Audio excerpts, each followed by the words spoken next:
Hello বন্ধুরা, এই দেখেন গাজর গাজর কাঁচা লঙ্কা, নুন আর অল্প সরিষার তেল দিয়ে গাজর সিদ্ধ মেখে খাবেন।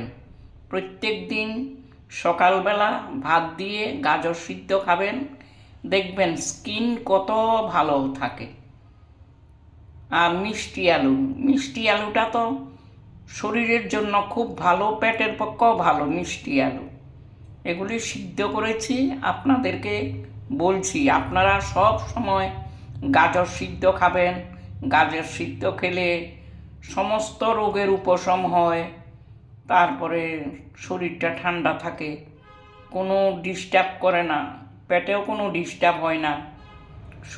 এগুলি শরীর ভালো রাখে, শরীরকে ঠান্ডা রাখে এবং স্কিন ভালো থাকে। আপনারা সবাই গাজর সিদ্ধ, আলু সিদ্ধ খাবেন, কাঁচা লঙ্কা, নুন আর অল্প তেল দিয়ে মেখে খাবেন। কেউ কেউ এমনিতেও খেয়ে ফেলে। যে যেভাবে খেতে ভালোবাসেন সবাই খাবেন।